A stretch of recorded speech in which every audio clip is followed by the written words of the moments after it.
Hey everyone, I'm Tassinix. Welcome to Plotting and Scheming, the Grand Arena Focus podcast centered around the top 100 of Kyber 1 for Star Wars Galaxy of Heroes.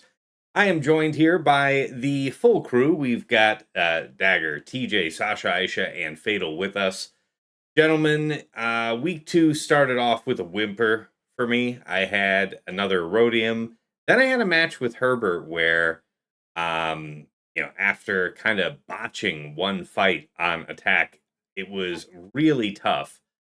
I ended up having to get, I want to say, 58.25 in the last 4 squads to tie his ground score, and I actually got that done. It was kind of crazy. Still went on to lose the match because of Fleet, which will be something I've got to share some comments on. But then we had a final round against Captain again. Second time I've seen him in as many weeks, maybe the second time ever. I don't know, but another good match. Tried one cutesy attack and it bombed, and then I managed to win the fight by 4 banners. That's the week. Dagger, how about you? Or shall I say the necromantically raised corpse of Dagger? How are we, Dagger? Uh-huh. Dagger's not available right now. If you'd like to Uh-huh. leave a message. Uh-huh. He says, "Well, Even Sorry, necromancers have I off had nights. I had to run back into the room. Good. I went 2-1. I didn't play my second round. My opponent didn't play my last round, so that was my week. Fair enough. And for all the folks at home, if it sounds like Dagger's wiped, he is wiped. He's had just a very long day, and I'm very appreciative that you're able to be here despite all that. So good on you. TJ, how about your week? I said I'd be here, so here I am. That's why I said, and you might have missed it while you were out of the room, but appreciative of the necromantically raised remains of Dagger being here. TJ. All right. It was good, man. 3-0 week. I did my homework. Feel like I understood the assignment, and I think it'll play a part of what we do for week 3. So 3-0 this week, and I'm back in probably the 60s or the 70s. So we will say that thereabouts of the top 100. I get to be inside of that. Dig it. Dig it. Sasha, Aisha, how'd the week go for you? We didn't see each other last week, I think. No, it was a rare week where we didn't get to match up. I had 3 real matches, which was a lot of fun. I went 3-0, which was also fun. Yeah, the last round was against Herbert, which is just such an efficiency nemesis. But I did manage to scrounge up 1 hold there. Well, actually, it turned out to be like 10 holds, but that I think someone was testing once he'd lost. But yeah, so good week. All right, man. Nice. I've got to hear about that hold later. Last but not least, Fatal. How did the week go? 2-1. The one was kind of a catalyst for change because it was just trying to get home, coming in hot, and it wasn't even necessarily time that was the issue. It was like me just multitasking and being in a hurry. Yeah, I ended up. I was fighting against Ray Ezra, and normally lately I've been doing Queen Amidala, but for whatever reason, like, even though I had had previous conversations about how QA beats Ray Ezra fine, I was just overloaded enough that I wasn't thinking about it in the moment until I got home and like sat down on stream, and it was like, oh no, this actually would have been totally fine. We could have crushed today easily because my defense has been doing quite well all season. And then yeah, the next 2 matches and probably from now on, I'm going back to attacking first. Possibly just when the round opens. I'm still kind of not sure on when, but yeah, I don't know. I kind of had this feeling ever since I started working on this 5v5 playstyle. It's less true in 3v3. Like, I definitely think stream cheating could matter a lot more in 3v3. That this game still has an insane issue with for whatever reason. But yeah, we'll see how things go. If it ends up being too annoying, then I'll probably switch back. But yeah, should be fun. All right. Yeah. Well, yeah, it was crazy to see you go live when I was streaming the other night. So welcome to this side. See how it goes. I know it was ages ago at this point, but I actually started off. I was gonna say it's just welcome back. Yeah, welcome back. Yeah, I guess. I only went to the end of the round because motherfuckers can't control their own actions and don't think that people don't think that stream cheating, which is literally a bannable offense in other games, isn't cheating, despite being very active at the To Catch a Cheater server. The fuck are we doing here, people? But yeah. Fair. I Yeah. just think in the games. I'm curious, like how much familiarity do you have, like in regularity of opponents? Because I know sometimes you just test a ton and you'll drop in ranking and then you rehab your rank for a bit. But do you know? Like I'm asking just as a matter of like almost I don't know, like social contract or like the sense of like some degree of relationship you can rely on for like people acting in good conscience, or is it like most of the people you face you just don't know? The only reason why I know is because it was so prevalent that people would just tell me that they were doing it because like, I don't even think it was malicious at all. I think people would literally just be like, either in Twitch chat active when they hadn't attacked yet, or like would message me about my attacks before they attacked after, or like, yeah, I think like I don't even think it's necessarily seen as stream cheating. I think it's literally just cultural divide, or just like Galaxy Heroes being a weird bubble where it's not seen that way. So like I don't even necessarily take it as malicious at this point. I more take it as just like extremely fucking annoying. Yeah, But it is what it is. Yeah. You're right to not like it. Yeah. Whatever cultural anything aside. Fair. All right, guys. We have a regular agenda. Every other game I've ever played, if you watch somebody stream to gain intel, it's considered cheating. Yeah. Yeah, I don't think that's a controversial take. Yeah, it's just people in this game. I'm not saying that it's like an integrity thing. It's just there's like a community agreement that we're just okay with it. I didn't say any of that shit. who's Who's this we? Who's this we? Who's this we? I don't mind. But the problem is the sheer volume of it makes it seem like the community's okay with it. So whether or not you think it's okay or not individually, I don't think it matters. It's so pervasive where you see this from pretty much every every streamer where they all kind of echo the same thing where, oh yeah, people just message me about my attacks after I attack, Yeah. I always thought it was just a respectful thing of just honor it's cool you're gonna watch, just at least open the door. I always thought that from that standpoint, and it's like, yeah, you've seen what I'm doing, you see my strategy of what I'm gonna do. You're gonna change the plan. So I always thought it was always the underlying honor system of just here, you're gonna stream. And if you want to watch, sure, just at least open the door. So then come watch, come be a viewer of what we're gonna do after you've done at least you're setup. You're saying attack bottom front. Of course, like clear bottom front. Yeah. That's what I said. The open the door. I've always felt like it's the same thing. Yep. So I like Tass even brought it up. It's like, and even among us at the top wherever it's at, and I would tell even guys in the guild or whatever, hey, I'm gonna go on so you can know when. Come watch, check it out. The only thing I'd ask is, can you just do the bottom front for me? The shift is irrelevant. That's just gonna be whatever we're doing as it is.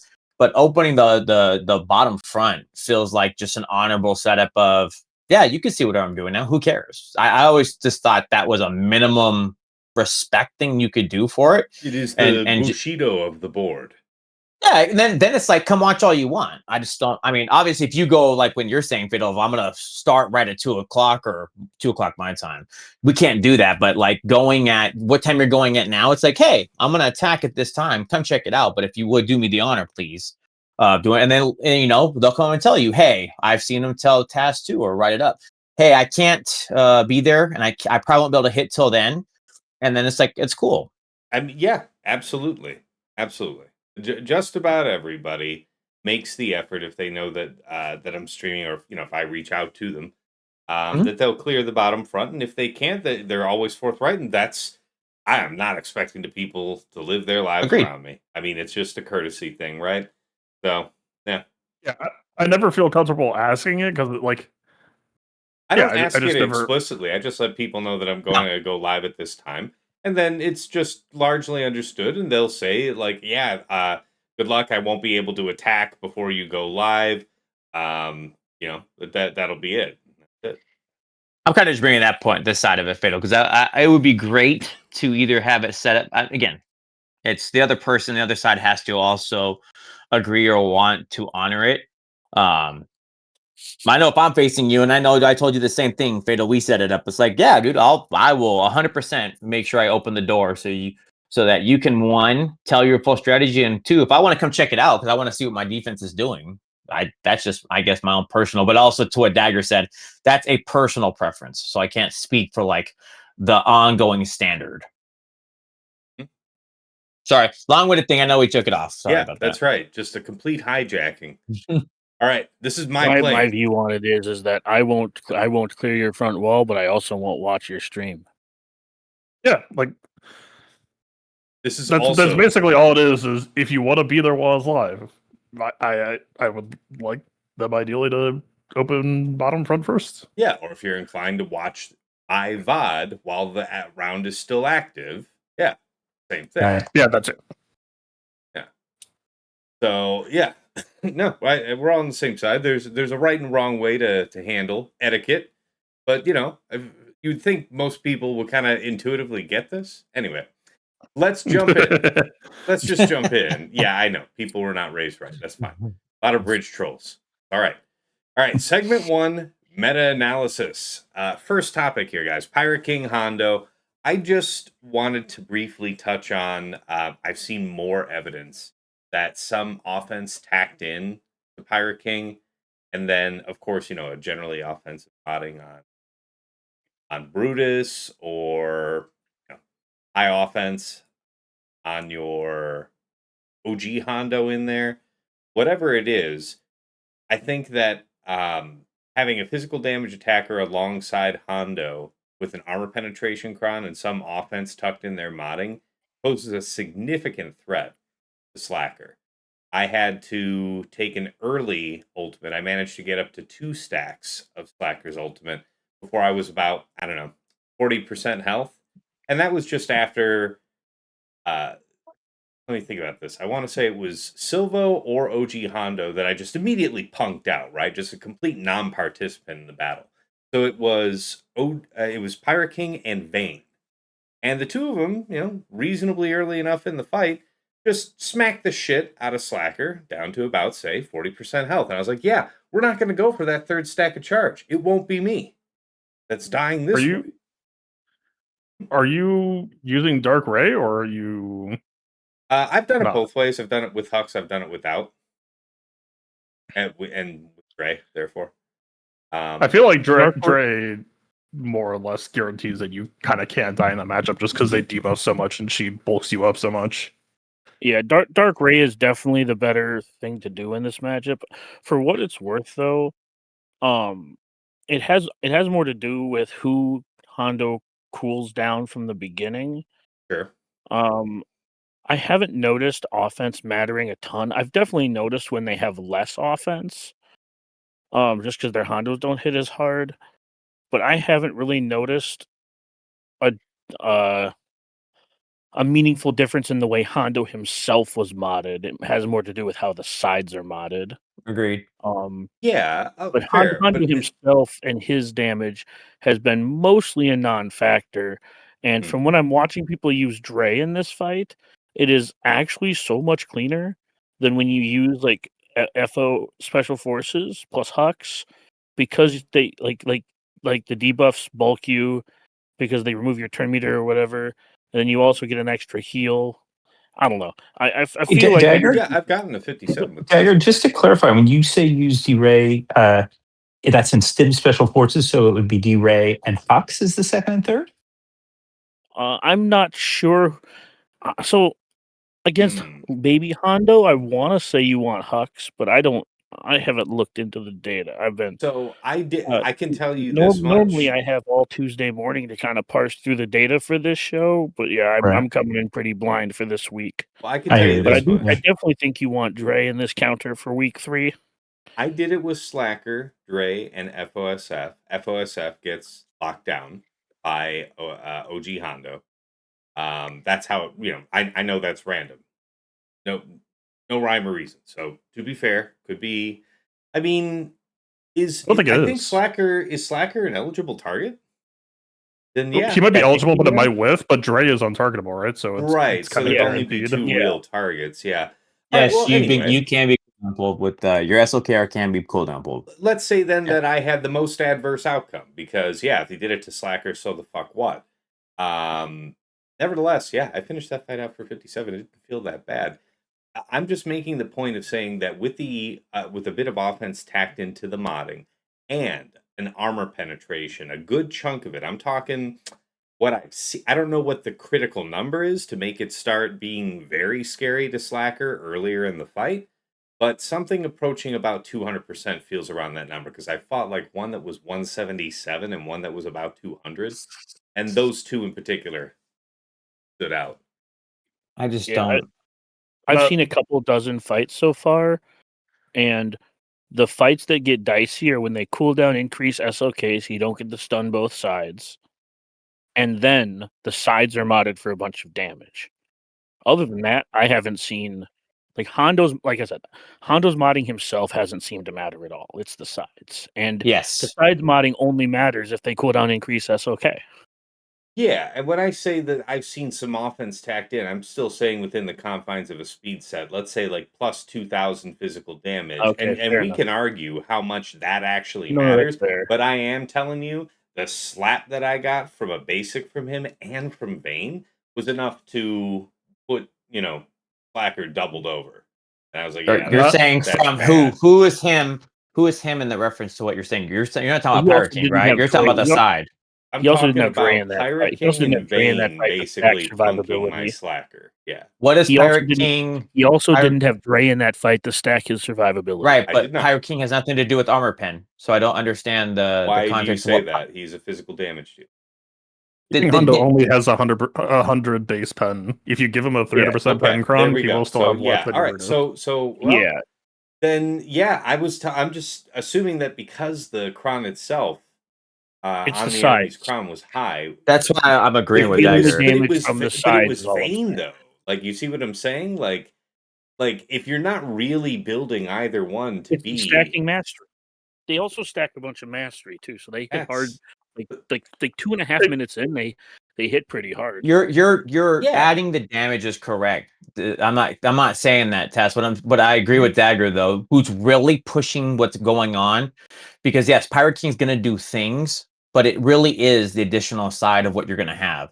I know you said something about Brutus, but it's like if it's Hondo feels like the other guy in there, and his impact to the fight is massive. And if you get cooldown correctly, I looked at it right now, even just from my data. Again, small sample of what we're talking about, but it's the sides doing the dirt.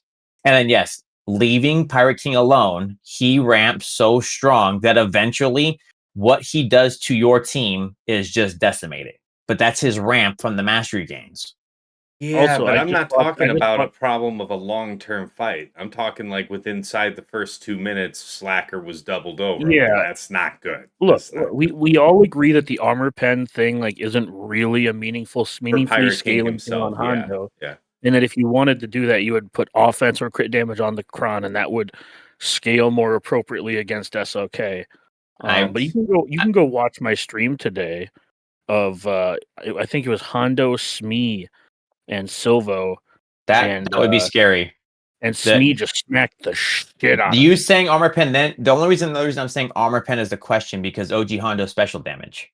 But you saying he was never a factor in the situation I was describing, right? All I'm referencing is your high offensive builds that you're saying. I agree with you, Tess. Those, and then what Dagger's saying aligns to the point. If they have offense and crit damage on the Kron makes me a little nervous, but armor pen is mostly not a relevant stat in the matchup unless you have something like Smee on the team, who I think has a pretty high armor pen naturally. Or Brutus, who is a big making his way into most of these. I haven't seen Brutus on the team. I've only seen Smee. And Smee again, you can go watch my stream. It was the second or third fight I did, and Smee just smacked the fuck out of my SOK and took like all his protection and like half his health. Yeah, I could see that going fast too. I know that's got to be a fast turnaround to what they're going to do. And that was the moment that I decided I was going to take Dre every single fight week 3. Sure. Any other comments you guys had on fighting Pirate King this week? Great Mother's data looks favorable if you use Wampacron. Dig that. Is that with That's a Spirit? good call. Spirit or Night Trooper? I assume Spirit, but I don't remember. But yeah, it was the sort of thing that I would have liked to have tested for today, but cannot tell you from personal experience. Yeah. I didn't get hoed out by it, but definitely the SF cron is bugged. Tass pointed it out on my stream because I haven't read the level 9. And Tass reminded me that I killed a stunned enemy and they came back, and that's bullshit. Silva. Bastard. Yeah. Yeah, that sounds like what happened with that it didn't BS. end up hoeing it didn't end up hoeing me out, thankfully. But other than that, I think the hardest comp, obviously this is anecdotal, sample size of like 6, but Smee, it's terrifying in 3v3. And I think 3v3 is where Hondo's damage is going to matter the most. Hondo himself. I think if you wanted to bump up his damage for week 3, if this gets out in time, I think if you wanted to bump up his damage for week 3, I think it would be well worth the remod. But I would strongly consider putting pretty good mods on your Smee. And if you see your opponent trying to like 2-man, because I've been seeing some people 2-man this, and if you try to 2-man this, if you're willing to put Smee plus Hondo on that team, like you're gonna smack the shit out of their slackers so hard you might kill it. Fair. That's Smee and OG Hondo, so no tank. Yeah, like if they're gonna 2-man it though, right? Because I've seen a bunch of people try to 2-man it. Right. And if they're gonna try that shit, they're just rolling the dice on targeting at that point. Yeah. See it. Anything else from you guys on Pirate King? All right. Oh yeah, one last note. If you have the ability to reroll your cron, try to put a little bit more health and offense. Crit damage is good, but SOK has advantage, so you're not really critting. So focus a little bit more on the offense, and if you can bulk out your shitters a little bit, the sides, to have them not just poked into oblivion by SOK. Because like if they can dunk out both sides immediately, like your team's just gonna fall over. But if you can have them, make them put one extra attack into your sides, that goes so far to like stripping banners / maybe turning the fight. All right, next item here. Obviously, Maz Kanata is the big talk of the week. I know a few of us have had this observation, but Kix does seem to be all but required, just so that you don't easily game the team out with JML. JML just manhandles it. And, you could still use JML to go after Balin, but not a lot of people are setting, the current Balin down. So yeah, JML doesn't feel like it's too costly to use. And I've seen, I want to say Herbert used Jabba against mine, but that was like a 51. So JML was like a 57. I don't know. I'll tell you one thing, Tass, just from my experience, and this is where I had the misfortune of going first against Herbert because I'm sure he saw me do this and then moved to my approach is Jabba solos any Maz team, no problem.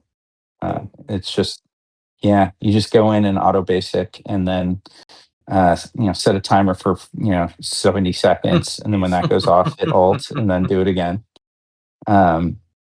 I literally did it while on a call. It's honestly disturbingly easy, and that was once against one that had I think Gitano on it, so it had some DPS, and the other was the Quigold Kicks under Maz, and there's no damage pressure at all. Yeah, the Kind other of a bummer, thing honestly. is that Balin kicks the ever-loving shit out of the Kicks version because there's no pressure coming back at you damage-wise. Heard of that as well. Yeah. Oh, and no revive, right, Dagger? Good call. Right. Yeah, the minute you put the kicks now, I'm just going through it as well as parsing all, just like trying to look at it all. I'm not saying Maz is good on defense. I'm bad on defense at all. I'm just saying we've already identified a couple of really clean counters based on comp. So, sorry. I would definitely take into account what your opponent's going to use versus various comps and try to use that to your advantage, because it doesn't feel like Maz is going to generate many holds. It's more of a use X or Y here and try to punish that somewhere else. Will say, at least with what I can tell from the stuff like that, it still requires a good option. You don't get to just, and from what I can see, anyway, you don't just get to disrespect her by taking something cheap. She's going to cost you something. But I agree with Dagger that you're looking at tendencies now. But it's nice to see that she can still be in a good place and you can put multiple sides with her. Yeah, JML is 93 versus Athano, assuming that Maz and Quiggled. JML is 93 versus Athano. Balin is 88 versus Kix. Nice. Yep. All right. Any other, noteworthy observations about fighting Maz this week? Not necessarily advocating to do it, but I am 2 for 2 with CLS against Maz. Yeah. On I assume or against Chupio C3PO. What? How you got that set up? Chipio C3PO. I assume that it's like a non-starter against Kix Crown as well, if they're just like able to accelerate the death mark clock on you. But yeah, CLS is okay with being cool and increased, and normally I would say the exposed damage is nice, but Quiggold has a lot of tenacity, so we just kind of miniature TM trained instead. But they weren't the best Maz teams. I don't know if I would want to try it against like a properly modded R9 Quiggold, so to speak. But just a funny shout out if you're ever in a bind. And just a quick addition: the difference between the Kixcron and not using the Kixcron is about 14 points. So use the Kixcron. And is that irrespective of whether or not you're actually using kicks? Yeah, because the Athano gets to assist, dealing more damage. So he's on the team. So, yeah, I mean, so where they're running Athano, are they not running kicks? Because I would assume they'd still be running a tank. Both are running.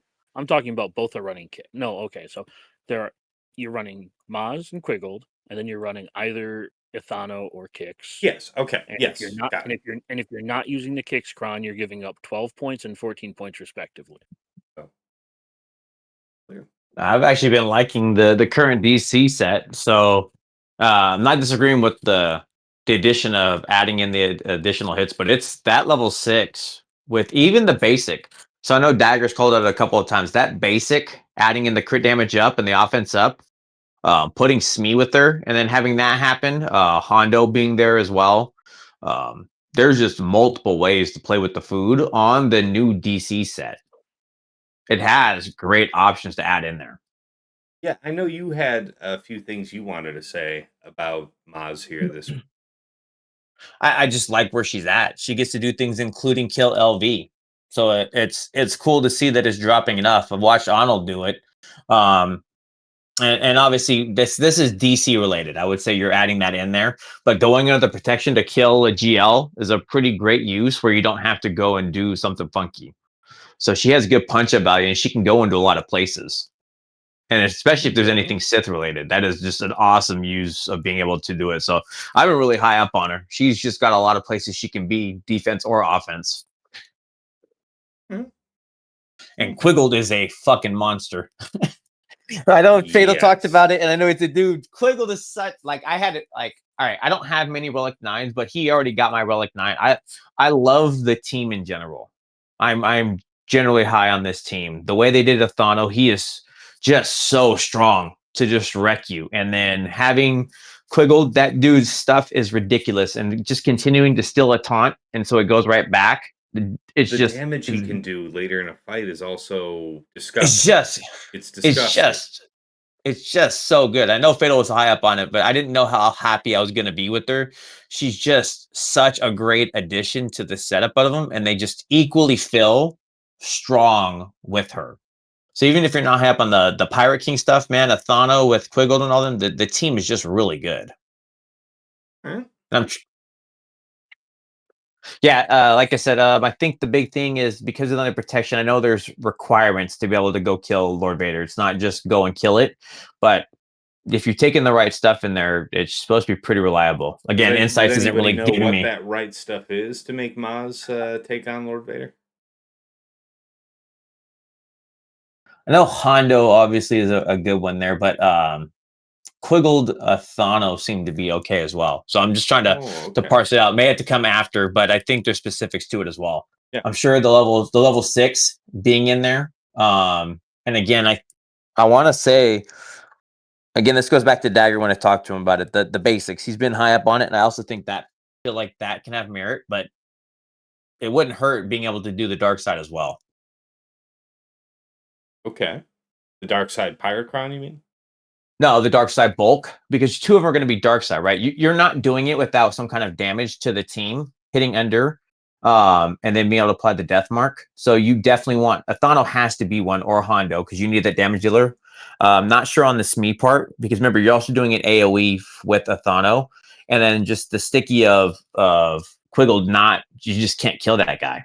He's just not going anywhere. So I said, so it's like the basics or the dark side bulk, giving that 30% boost to your Athano and Quiggled are just great things. So it would be a dark side Pyrocron. Yeah. Oh no, absolutely. Yeah, you can't just take anything in there. Yeah. So from what I saw, it's been one of the dark side crons has been what it is. Attached to the team, just pushing under protection, and then just they're gonna fade away. Okay. Get that. All right. Next item here. Fleet meta. Yes. So I want to point out that against me, Herbert said something that I thought was kind of neat. So this well, first of all, this home 1 fleet. Oh, that's what I said.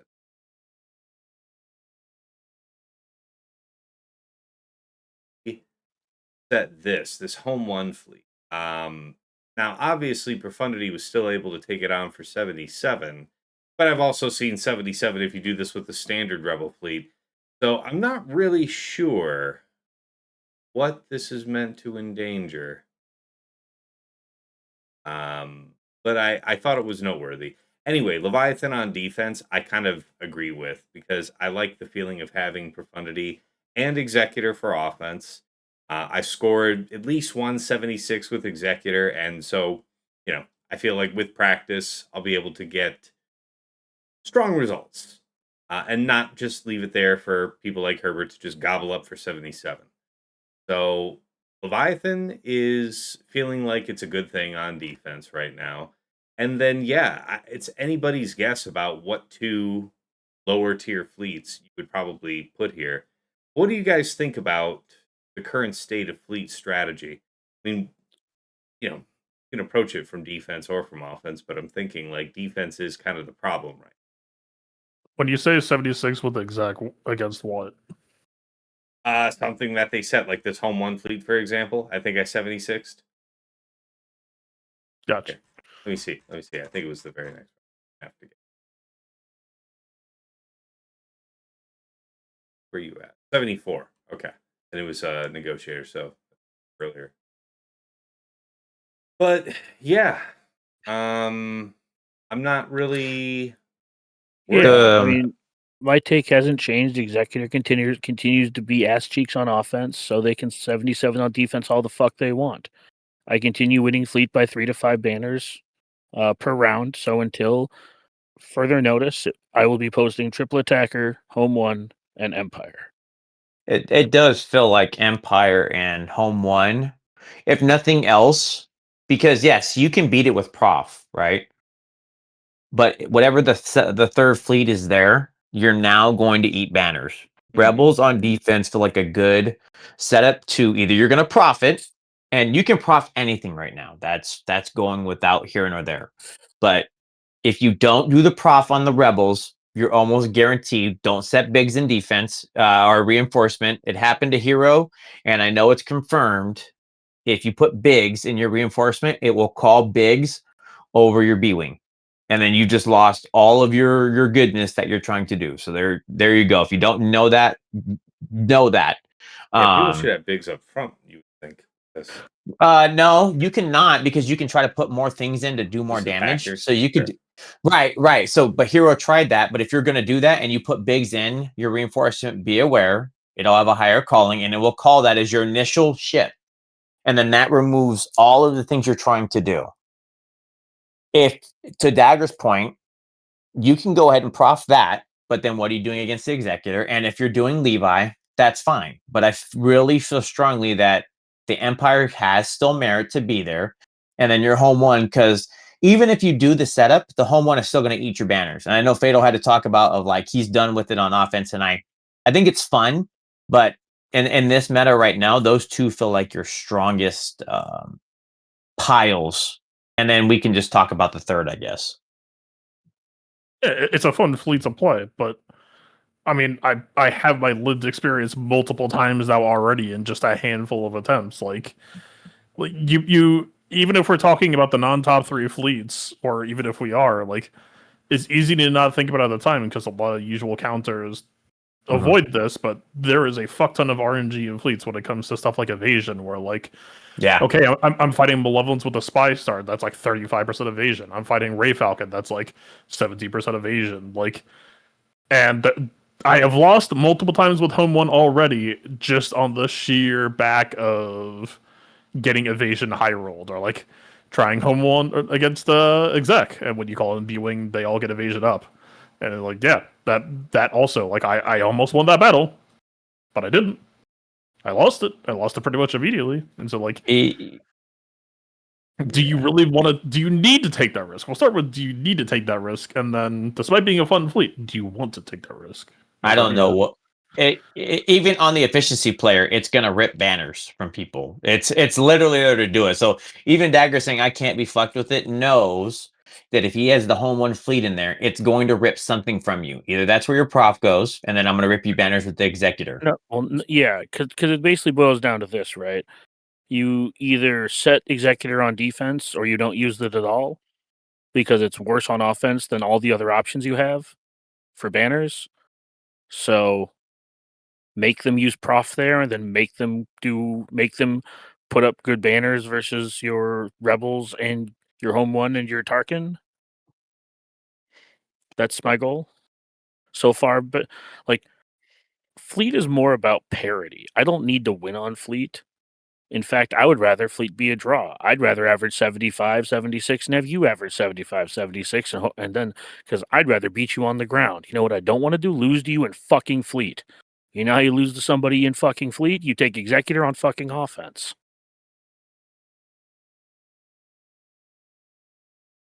Mm-hmm. And rant. Mm-hmm. So, okay, yeah, we've heard your thought on what you like for a fleet defense, but what are you thinking, Fatal? So, home 1's been letting you down. Does that mean it has a place for you on defense, or kind of retiring it for the moment? Yeah, I'll just put it on defense probably. Hmm. I mean, it would be either that or like you hold it for Kratos, but I don't think it's probably too good to want to do that. Yeah, I think that's a big waste. And you would go with like a pure rebel composition? Would you do it with a bigs up front? Or are you more of a, all attacker type? I mean, Bistan ship is horrible. Cassian ship, I'm not sure what it does first on defense. Big ship does a pretty okay amount of damage. I mean, my first choice would probably be Cassian, but there's like 2 utility boot. If it's Cassian with the Syscall, like, Cassian's probably decent. Mm-hmm. It's 1000% not Bistan. It's never Bistan. And like, so some people seem to really want to run Bistan. I understand that he was good in Home 1 back in the day. Leave it behind. He's trash. He is the worst ship you could run out of any. You would literally be better off running Phantom, and I'm not joking. I don't know. Like, if I'm posting it on defense, like, sure, like, maybe Biggs is attemptable just because decent damage potential plus gives you a tank. Fair. I mean, the fleet you expect to crumble the moment that the action starts, but there's still something to be said for, like, when the aggro opener ends, that Biggs is the first thing that you have to aim at rather than something else. Sure. All right. Sasha, anything you wanted to add here? Anything from anybody else on fleet meta? No, I mean, I've mentioned in shows past. I mean, it's not an area of particular interest of mine, and what I tend to personally prioritize is just making sure I don't get stuck in fleets. And from that perspective, and along that dimension alone, it's a really nice meta because I think there are like an abundance of different counters, and it's true some of them have more risk, but there aren't just quite the limited options that there were, I'd say, just 2-3 months ago offensively. And anybody that listens to what I say on fleets is probably getting what they deserve, because I pretty regularly lose fleets by about 3 to 5 banners, but that's it. Fair. All right, guys. Next item here in meta-analysis, the impact of focused datacrons this season. I just thought we'd talk about it for a minute because as far as the teams that they're meant to affect in themselves, not really doing anything crazy out of this new set. I mean, we all know the usefulness of the stars of set 23, but these are basically stat sticks, and I guess Trench I do unironically use with Trench when I do set Trench, which is not all the time. But yeah, stats otherwise. I don't know what you They're guys basically, think. I'll give you a point of reference for it. And I said it during our thing if anybody else looked at it. Ad red goes for ad red when you're doing it, but agreed, it's whatever, and you absolutely must not set that on defense. There's nothing to it. The Jawacron and then the Rolocron. Again, I know you're combining it, but those are basically your Ray Ezra setups. If you want the creme de la creme, you'll do Ray Ben Ezra with the Rolocron.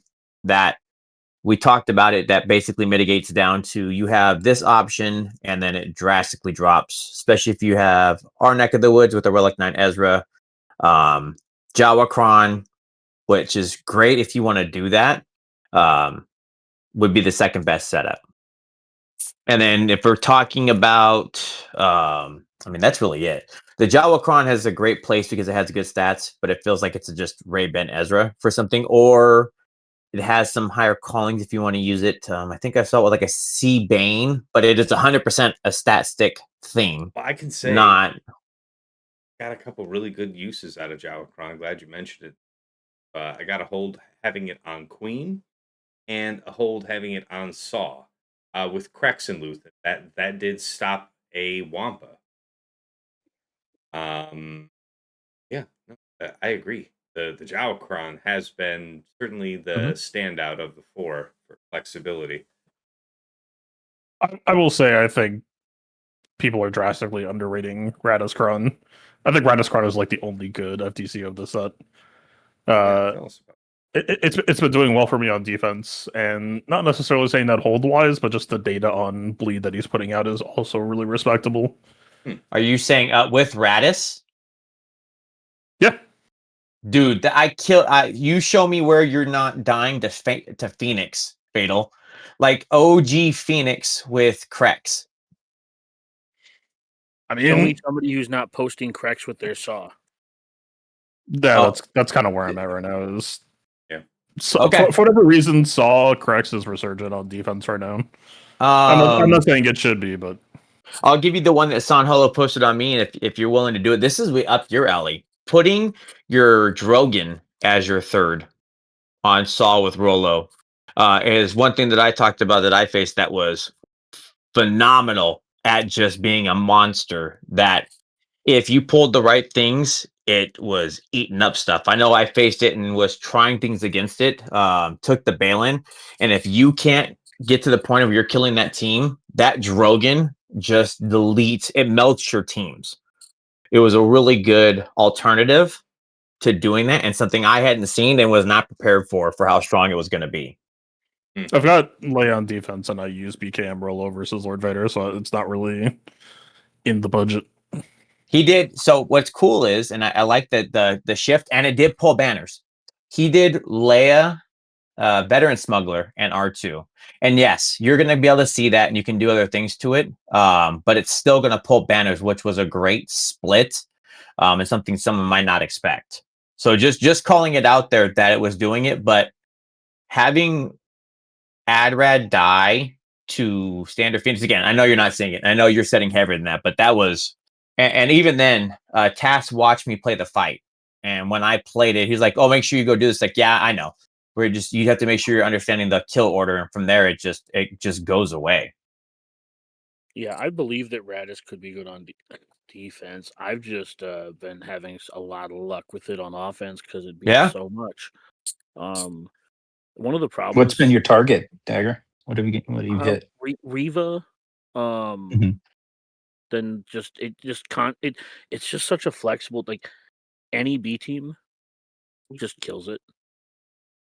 If you try to do your splits was another good one, Dagger. So talking to your point, if you try any split of Inquisitor, Agrad will immediately just rectify that. Yeah, I mean, yeah, I think it could do more than what I've even been using it for. But yeah, just I'd have to go back and look. But yeah, just Riva is like the highlight. I've used it against Tarkin. I've used it against. I mean, I haven't used it against like the Tuskens, but like it was beating Tuskens without the Krons, so I'm sure it beats it with the Krons. I haven't really had an opportunity to test it against super powerful things because Tass can tell you, because he was there for the 2 streams that I streamed this last week. Nobody set anything on defense against me. like legitimately, our 5 teams in the back from a 15 mil account. Like me posting 2080s. Tass making fun of me for not getting 58s. Like legitimately, that was my life.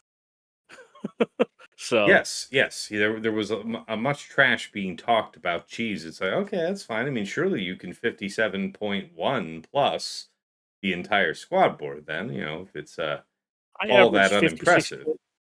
I averaged 56.5 on the ground, which is more than reasonable for anyone else. Thankful. I put up a 2080, and you can suck both of my nuts because it's a higher score than you've ever put up against a non-Erodium. That's probably not entirely true, but certainly recently, yeah. Scores are not. 2080 is absurd. It's like 9 off the softmax. It's pretty high. That's pretty high. Done some weird stuff here, though. All jokes aside, I do want to try posting the Adred Cron because the Trench Cron's been really bad. Like Trench is bad. The Cron makes him slightly better, but still bad. It does not. I don't understand the hype that Datacron has ever gotten, even in TW. Almost like what is it the level 15 give? It's like 200% crit chance or 200% defense. I'm the defense stat, and I'm looking at that like, why is this a level 15 crit chance stacking? I've always said about 200% Trench that defense, boy howdy, if this squad just had 200% more crit chance, it would be godlike. And thank God. Moment is at hand. I'm still going to stand by it.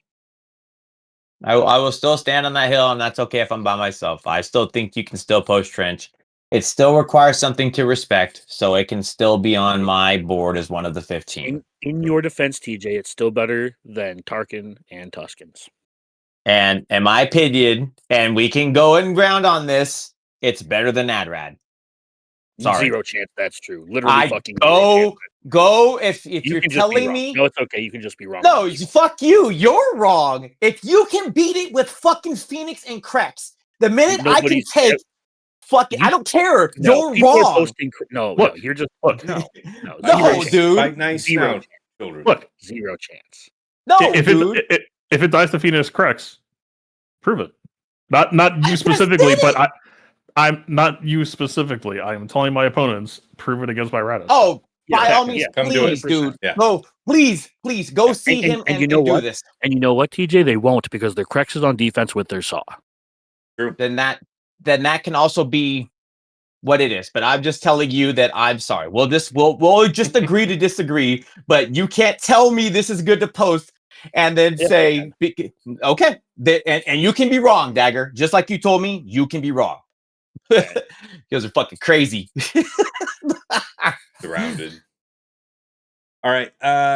Any other comments you guys had on Focus Datacrons, or I guess, key Datacrons that stood out to you this week, if you had anything?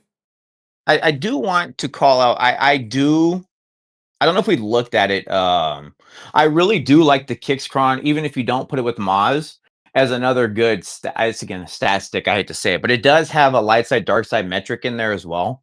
I've been finding pretty good use for like if you're gonna do something like Treya, because it's got defense, it's got health, it's got other pieces to it. Malagus likes it, C likes it. So obviously, I know the Vader one, it gets a lot of good hype, but I just wanted to call it out that even if it doesn't go with Maz, I do like the Kixcron as well, going in multiple places because you can do light side, dark side shenanigans.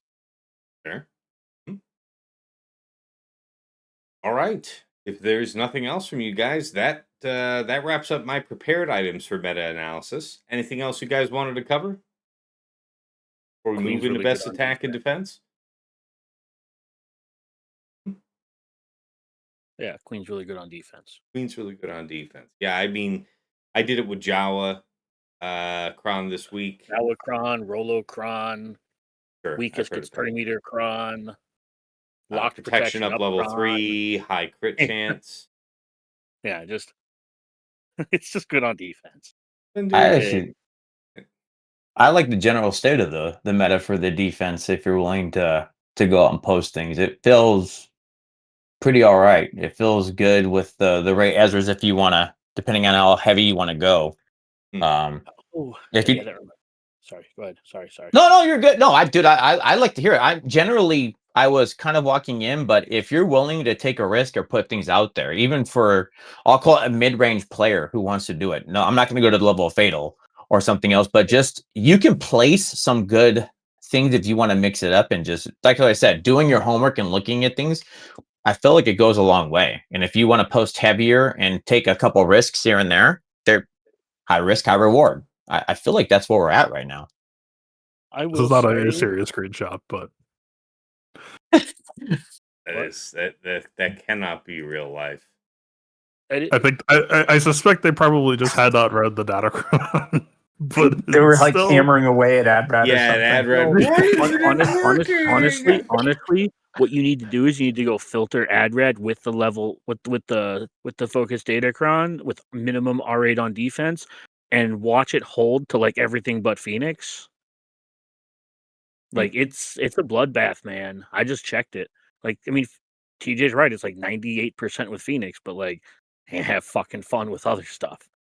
And yeah, like Fatal said, prove it. Save your cracks. Right? Don't set Saw, who's the most set, who's like the second or third most set team this entire season. Is it? I mean, if you're setting Rolo, I get it. No, I'm not. Again, I can't dispute that. If you're setting it 9 times out of 10 because you don't want to face it, the option of the Wampa, you're putting your cracks in there as an like an opportunity, right? Yeah. And if you're doing Rolocron, if you're doing the Rolocron, it also makes sense. So I can't dispute that piece, but it also feels really bad when I can just throw in, and I'm talking relic disparity, because it doesn't matter, that I can just throw in my OGs and it gets it done. But to the point of what Dagger's saying, once you get beyond this, and specifically, you can't just go to all Phoenix. You have to put cracks. There is not an opportunity to do anything else but the cracks. Then at that point, I know, look at it.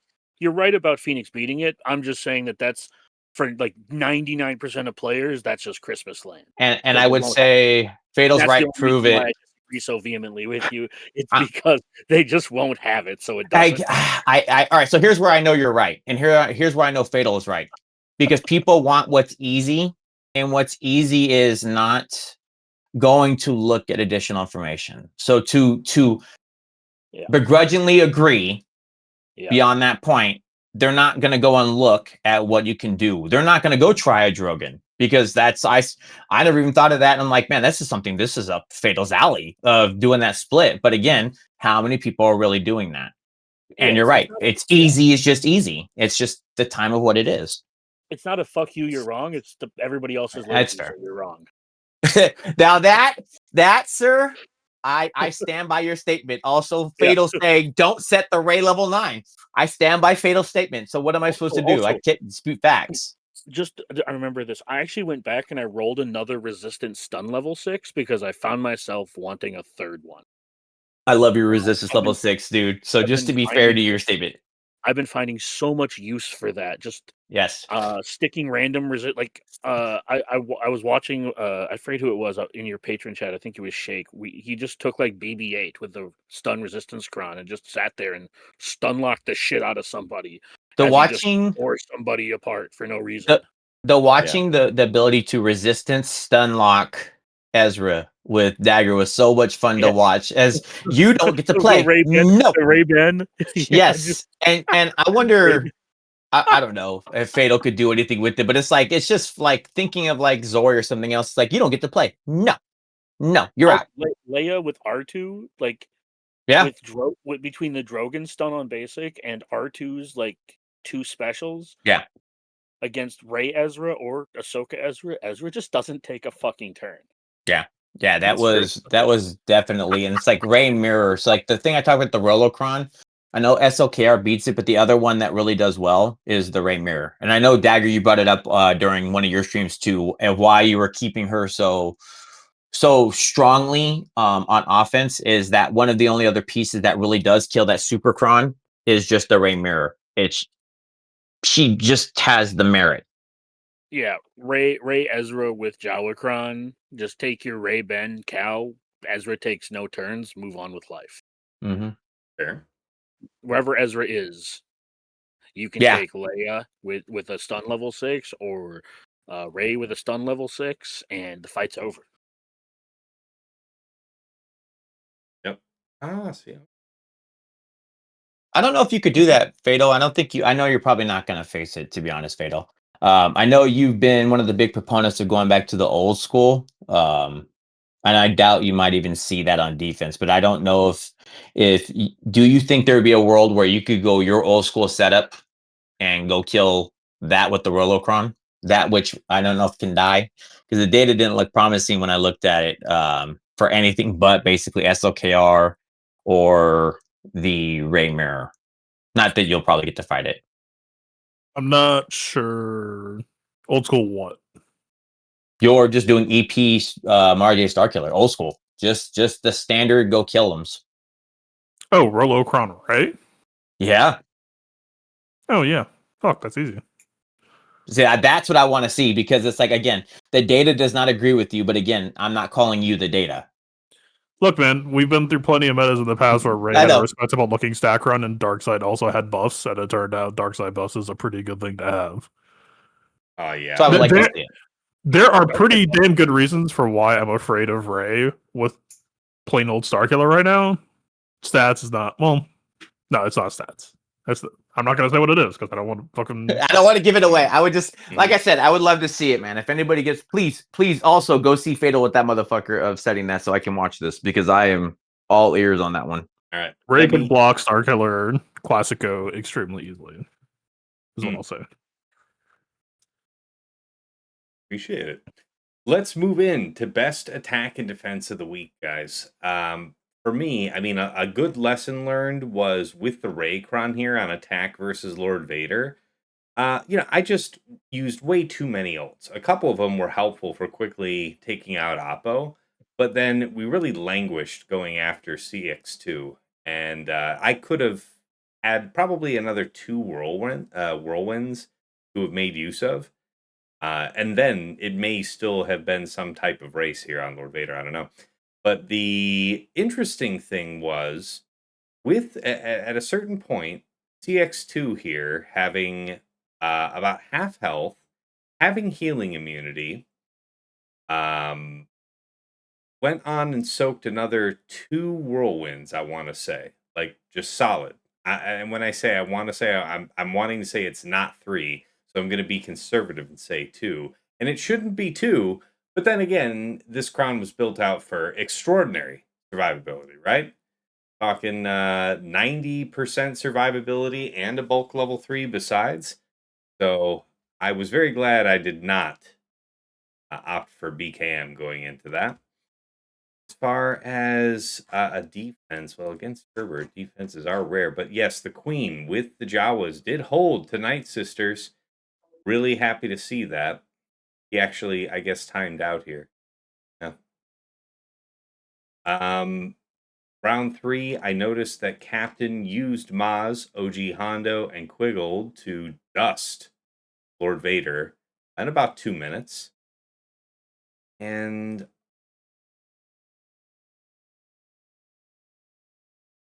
no, not really. This one was just for fun. Yeah, I'd say that's about it. Dagger, how about you? Best attack and defense of the week. Did you get a chance to take a look? Nope.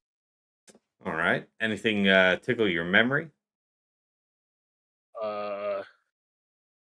Just that I should be a little easier on you during your streams because that shit. It was almost Walmart parking lot.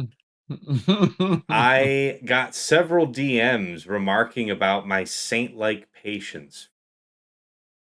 Yeah, I know. I get it. I got several DMs after that stream. Like, two people like you let Tess talk to you like that. Like, I've said worse. To also be fair. Yeah, no. I'm telling you, man. Like, some people are like, man, he was like really giving it to you. I'm like, yeah. No. He was was still kid returning. gloves. Yeah, dude, that was him returning the favor. That wasn't even giving it. That was like, here's your time That's not spent. even reprisal. Yeah. It's like, guys, there's been way worse. You guys have no idea. You clearly have never showed up to the patron chat. Yeah, man. It's like, dude, this is bread and butter easy. What are you talking about? It's the dive bar everyone wants to be in. But yeah, I will say that was my lesson learned from the week was I should probably take it, except for that Lord Vader fight. I was kind of hard on you on that, but I was right. The rest of them that I'm not right on, or that I'm less right on, I should probably be less mean about it. I'm gonna give you your flowers, though. I think you did pretty good taking it in, Dagger, and being newer to the stuff like that. I think you handled it pretty damn well. What am I gonna do? Be like, nah, on stream? Like that's right. But like I said, this is well earned. This is years and years. This is earned. But I think you handled it as well as, and especially when something didn't go your way or something like that. I think it went well, man. I think you did it. You did a good job. Yeah, that's right. For folks who may not be aware, Dagger has recently jumped back in to streaming, so he is live on Twitch and on YouTube. Towards the end here, we'll make sure that we give him his proper shout out. But yes, he's actually creating content instead of just being a troll on random Gran Arena streams. So it's good. Mm-hmm. Good. And I offer Tass the opportunity every time I go live to oh man, give it to me, Daddy. he said it and immediately regretted. No, I didn't say whatever the hell that was. No. I did not say anything like that. You said call me Daddy, and then I called you Daddy, and you're like, no, it's like no. There's very specific context. All right. So you don't have a best attack and defense of the week. Appreciate you. Thank you for your participation in this segment, Dagger. On to TJ. Your best attack and defense, sir. I don't really feel like anything stands out as everything did what it was supposed to do. I think just the highlight of the defense and what we talked about before. Pirate King being the bottom front and then followed of what's in the back. And again, we talked about it, the Ray Ben Ezra, and then me flexing it around. Then like SLK did something good. 2 out of 3 times Pirate King did holds, and that was against C Bane, which I know is the up and coming one. People are starting to do a lot right now. And this was Pirate King. I didn't change it at all week. What we talked about, I stuck with Pirate King, OG Hondo, Bane with the OG Hondo setup, and then that just locks back in. I did Ray Ben Ezra with the Jawakron, and then I flipped it, and then that's why I talked about the one where San Holo, my round 1 fitted on me. I was able to put Leia on defense, and then did Saw with Drogon and the Rolocron. So and then had Jawakron. So like that flex just drained the resources of whatever else you were gonna do. So I wouldn't call it any one specific other than Pirate King being such a strong front because it's got limited counters to what you see in the back. Mm-hmm. Fair.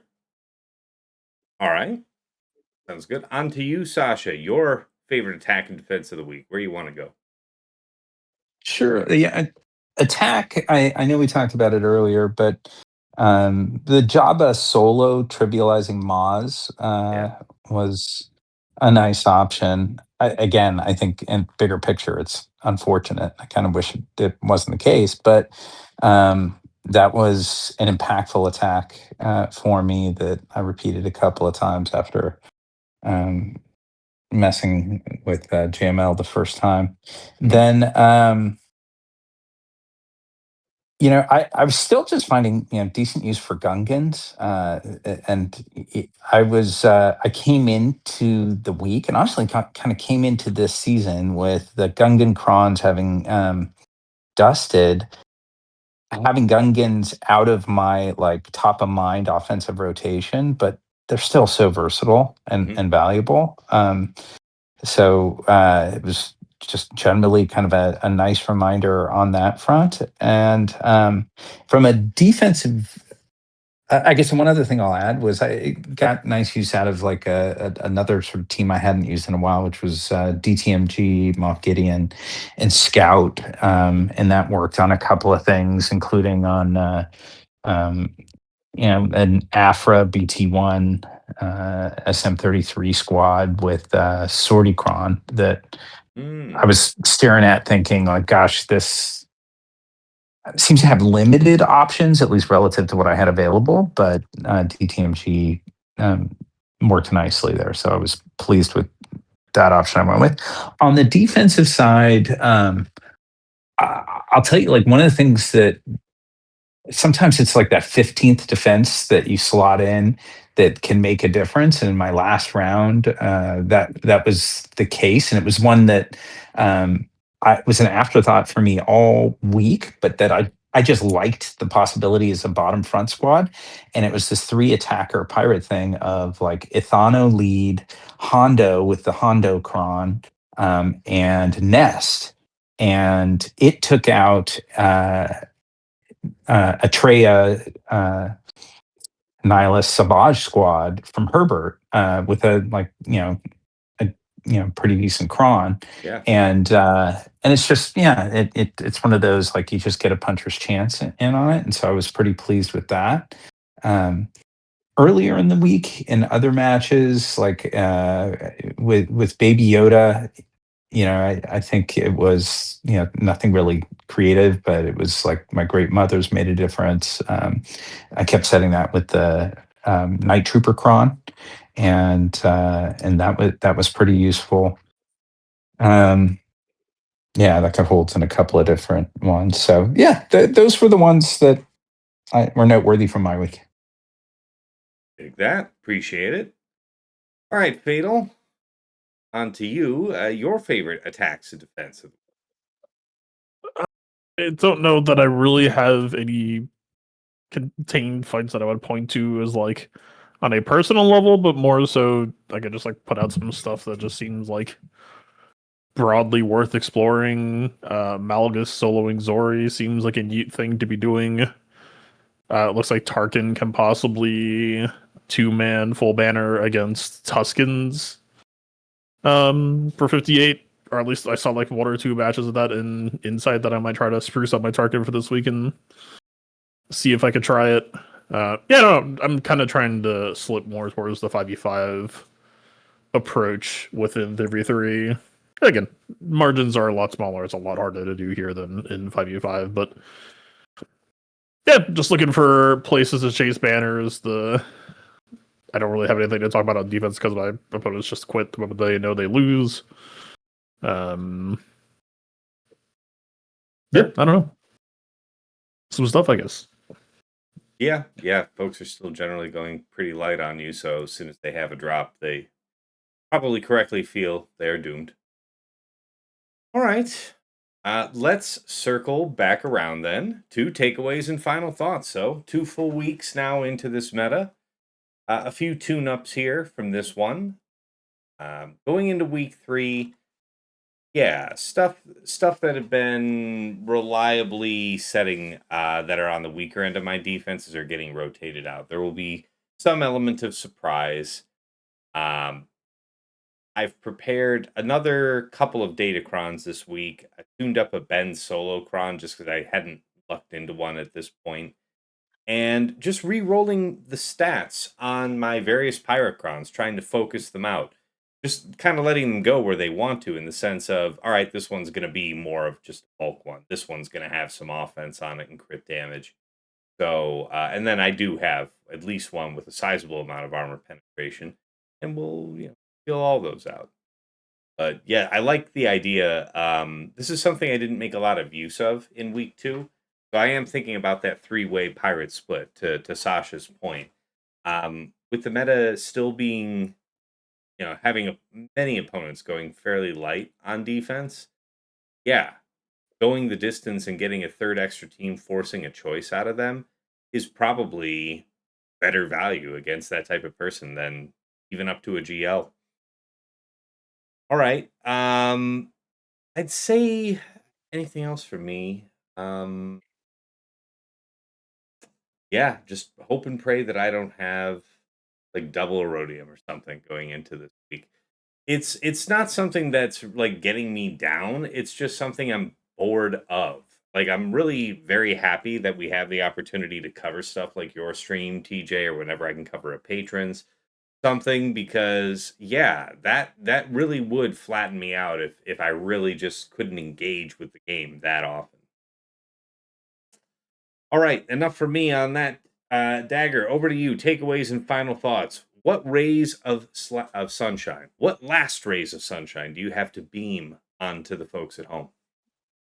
For anybody who watched my stream, thank God that Malgus Malgus solo worked. Or Tass was gonna have my head for eternity. I would learn editing to make the memes.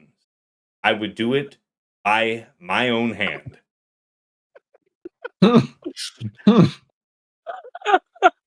I would have acquired new skills just to apply them in the art of trolling you. Yeah, I've already leading, like, after my last round attack, I already made the decisions of what to change on my defense, and like Tass said, shoring up the floor of my defense is the important part. So I already ripped. So right after that round was over, I basically ripped up 3 teams and replaced them. So I think the worst team I have down is a tie between like Gas and like Bad Batch 2. I might even try to pull those up for better teams because, yeah, just being unhappy with the floor of my defense. Moving crons around, of course, moving some comps around, moving teams around in general is something I plan to do as well. But and not being happy with DRZ and some of these other things that are being set, man, I think this season has been really interesting for me from a ironing out my own playstyle aspect. I know Fatal and I talked several months ago about the process of improving after figuring out what the meta wants and calls for. And I felt like I was late to this one. So being ready for week 3 feels good. Because the trouble with this month was, and with a lot of these months, is when you get a new character in the middle of it, it's hard to be on top of things. Because week 1 kind of felt throwaway-ish, because week 2 was going to be the actual meta for this season. Yeah, it was. I guess my to kind of like land my plane, I guess, because I'm tired. Finding out how I think I can exploit the way people treat this meta, I think, is going to treat me well in week 3. And it took me longer this season than in previous seasons to find out where I wanted to be, which was essentially the aggressor. Very good. And now, as the second other content creator on this show, where can the good people find you potentially? Twitch.tv/DaggerMage7, DaggerMage7 on YouTube. Every stream I do at this point is just a continuance of improving the product, ironing out settings because I was lazy and I hit defaults. So now it's about tuning that stuff, figuring out slides for OBS. So yeah, I mean, if you want to come struggle bus with me and have Tass make fun of me the whole time, it's a great time. Something we can all enjoy. TJ, how about you? Your takeaways and final thoughts. I'm generally happy with the game right now. Feels like defense does get to matter. I'm trying to go a little bit heavier and even uncomfortable. We'll see where this round gets me. I'm sure this round I'll go like a good 1-3 or 1-2 and 0-3. But generally, I'm liking it, man. It felt really good. Boz felt like a great addition. I agree with Dagger wholeheartedly that week 2 felt like the real game of what it's going to be, and we'll see what the data parses out. But I'm kind of excited to see the strategies we get to come up for round 3. That appreciate you, Sasha. Aisha, how about you? Your takeaways and final thoughts. Yeah, again, generally positive. So, like on the state of the game and the meta right now, I think week 3 tends to, like, historically falls prey to the just abundance of information. Puzzles have been solved. I feel like this week 3 is less that way than the average week 3. I think that there are still going to be some interesting nuances. I'd say particularly less than normal for a week that doesn't have an introduction of a meta shifting character, assuming Forlum's not going to be that. I'm really pretty pleased with that. I think Fives is going to be a very different ball game. I think we're going to see different compositions of pirates, and there's that whole sort of re-engineering or rewiring of the brain that happens between 3s and 5s. So I don't know what it'll look like there, but right now, yeah, I'm feeling pretty good. I'm not overly optimistic. I can generate a lot of holds, but I feel better than average. Fair enough. Appreciate it. Fatal, last but not least, your takeaways, final thoughts, last words, folks at home. Yeah, broadly, I'm just kind of late start beginning the process that I was doing in 5v5 of, yeah, I'm going to need to work towards becoming a heavy defense efficiency player and everything that's going to entail. But I mean, as long as people continue to insist on playing this way, that's for me to prove that it's an incredibly corny, lame way to play. And so I think that the ingredients are all there, just like in 5v5. It's just a question of, take a week or take a month or however long it's going to take to, like I dropped a battle, and the battle I dropped wasn't because the choice was bad. It was just like, well, my Treya in 3v3 isn't my Treya in 5v5. She got like one shot by a Captain Rex, and I went and looked at her after the battle, and she had like offense primaries and speed arrows, and I was like, okay, yeah, she's just bad. That wasn't like a theory crafting problem. That was just a landmine that was waiting for me to step on until I realized that, yeah, she's a bit out of date. So, yeah, we'll see. I'm looking forward to it. I am having fun this season, and I mean, over the past like probably 5 seasons, between missing rounds and time issues and all that, I've probably thrown away like 500 ladder points. So I imagine that the real secret to rank repair is just going to be fucking showing up. Crazy idea, I know. Very good. But yes, we should all endeavor to put this game even further forward in our lives. Yeah. As the only other content creator, we covered Dagger already, but you are going to be found where this week? Twitch.tv/PlaybookTV, YouTube.com/ThePlaybook. I am looking to stream 6 days a week potentially. Not necessarily 2 accounts, because I still don't think you can do that and also maintain your sanity. But if it can be kind of like the general format structure I have right now in mind is we attack on day 1. Time still TBD. I'm still rearranging a lot of shit in my life that I just don't know what the schedule's going to land at yet. I'm still figuring that out and figuring out where I need to be when. But it's probably going to be going back to attacking first on the first day.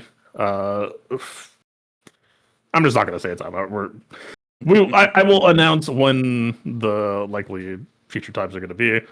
But then day 2, 4, 6 is going to be going through the last round of doing VOD review type stuff because, yeah, I gotta say, it's been true in every game, and I have always done some amount of VOD review in the past, but it's easier to do when you're just like taking a day to sit down and do it rather than like usually it's like, why was that fight fucked, or like was that a bug, or but instead this is just like, no, I'm sitting down to actively do it just for the sake of try to become better. Very good. Solid way to learn. All right. Well, appreciate all of you gentlemen for joining me here tonight. And of course, all of you for watching. If you want to catch me when I go live, that's going to be at twitch.tv/Tassinix. I also simulcast from my YouTube channel, Tassinix Gaming. If you haven't been over there before, check it out. There's a whole bunch of Slug-related content you might be interested in. Stuff like the GAC Omicron tier list video, the how-to mod guide series, building up your collection from scratch, all the way through advanced topics, mod guides on characters and factions that you've asked about, a whole bunch of stuff. Also a rebroadcasting point for this very podcast, Plotting and Scheming. It is native to Spotify, but wherever you catch an episode, check the description for a link that you can plug into your preferred podcasting program. Follow us that way.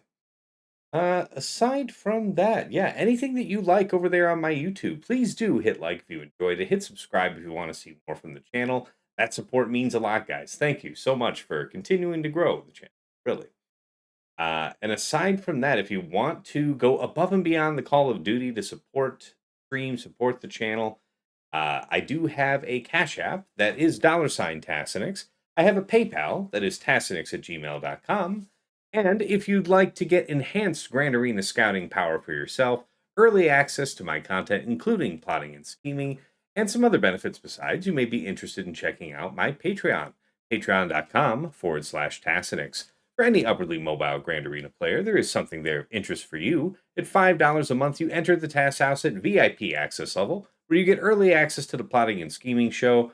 That's generally coming out to our regular audience at Friday mornings at 8 a.m., but patrons are usually getting it as early as Tuesday night, sometimes earlier, and just within hours of us recording it, it'll be up live for them. You get that early edge going into the first round of the week.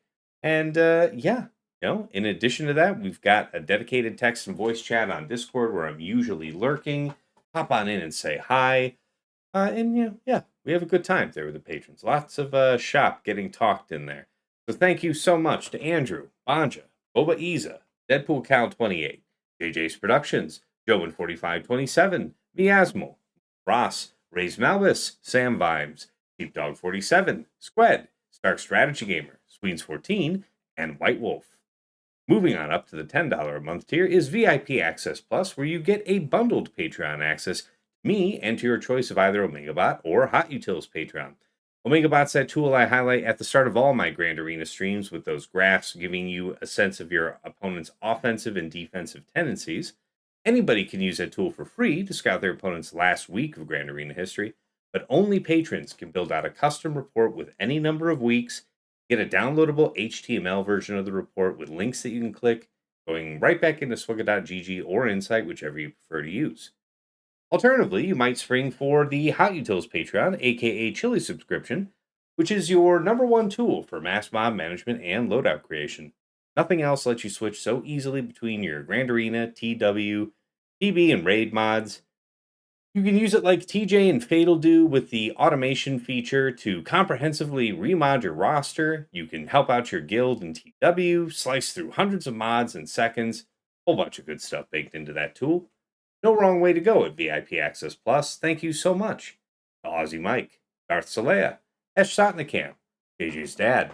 Now for me, Mr. Tony, Jake23501, Single Malt Jedi, Snack Attack, Striker, Supermart, Troublefingers, and Zoltre. At VIP Access Premium, that's $15 a month for the Double Bot bundle. So Patreon access for me, OmegaBot, and Hot Utils all under one subscription. Going out to buy those bots anywhere else costs the same as this bundle. So that's why so many of my patrons say this is one of the best values in the game. Thank you so much to Argots, Arj, Bjorn, Big Ninja, Calidus Invictus, Depressed Wampa, Duckstab, Darth Link, General Milan, Ibenek, Johnny B. Ottawa, Kev, Mini GK, Hills, Loon, Twig, Rawling, Saldag, Sir Boss, Sophus, Frizzle, The Lost Womprat, Trevor Boy Gaming, and Wilco. Of course, at the top of the list in Jester's Club Elite, you've got the one, the only Nomad's Reaper, the madman who pops into stream from time to time and drops hundreds of subs, thousands of biddies, has crushed hype train records many times himself, a singular soldier of the army of Tassinix, and man, really appreciate you, man. Just incredible support over the years. His understudy waiting in the wings here is Pills, who's also been showing up like a menace in streams of late, dropping dozens, sometimes over 100 subs in just one go. Always an overwhelming show of support. Really appreciate that, Pills, so much. And of course, our special thanks first up to the Lost Womprat. In addition to being a patron, he helped out behind the scenes getting my stream deck set up, just making life easier for me, doing what I love doing here with you guys. To Mrs. T, my wife, thank you for all you do in the background, whether that's bringing me something to eat or drink during stream, or just keeping our daughter from utterly destroying the home while I'm trying to be halfway decent at a phone game. And of course, to my co-hosts here on Plotting and Scheming, Dagger, TJ, Sasha Aisha, and Fatal. Gentlemen, as always, it is a pleasure and a privilege to record our show together. I always learn from you every episode, and hopefully the feeling is occasionally mutual. But it's not about us. It's about the community that leaves very kind, thoughtful comments, gratitude, feedback, all manner of helpful, positive engagements.